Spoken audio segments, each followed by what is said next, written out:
Now from Delhi, let's go back to Gujarat for once. And in the start of this conversation, we talked about how you got engaged before 2020 prelims and you got married before 2022 prelims.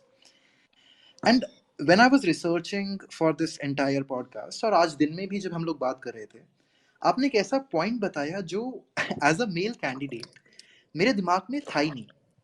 वो ये था कि balancing the UPSC और aspirations of becoming an officer with getting married, क्योंकि उम्र बढ़ती जाती है और अभी आपने भी कहा कि इट्स अ लॉन्ग प्रोसेस. तो इसके बारे में हमें थोड़ा और बताइए from your perspective, and since you are well experienced in this to speak on this, please tell us a little more about this. So, like government services, like most other working spaces, are heavily dominated by men. Right. Even if at entry point we may have a good percentage of women, usually at higher posts we have less. So, one thing is that, gender roles are very much there, and that kind of dictates the pressure that aspirants feel during preparation. So, for a male aspirant, they may feel the financial pressure Okay. to contribute to True. the family income after years and years of preparation. And for women aspirants, they might face marriage pressure. So essentially, it comes down to parental and societal expectations from women and men both. So I think people feel like there's always marriage pressure. I had absolutely no marriage pressure. I wanted to kind of move into the next phase of my relationship. Okay. But my partner is like, he has already been settled in his career. He's a lawyer working in Gujarat High Court and is also listening on the show. Okay. But essentially, like, he kind of was settled in life. So if you have supportive people around, it's okay to do your engagement and marriage along with preparation. A lot of people do that. And I think, personal life is just as important as professional life. So how But do we balance that? it's difficult. So what I would say is that, slowly, women who are having problems should break barriers. Just today, I was talking to my mother-in-law, and she is worried because now I will be living apart from my Yes. husband and the family.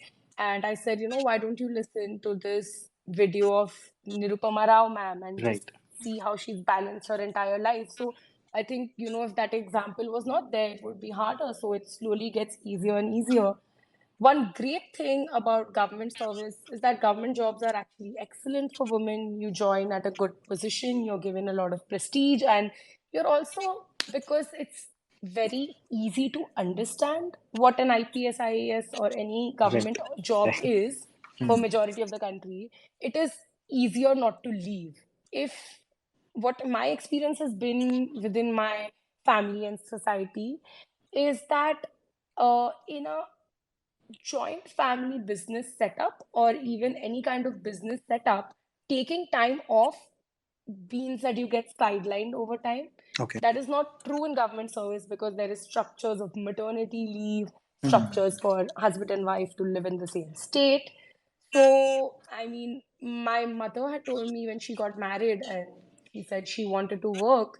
And at that time, the company that my grandfather was running, they said, no bahus in the office. Okay. So, they just thought that they're not going to do serious work or what is it. Eventually, of course, she did join and she has been working throughout my childhood. Wow. So, yeah, I mean, she still works pretty much full time.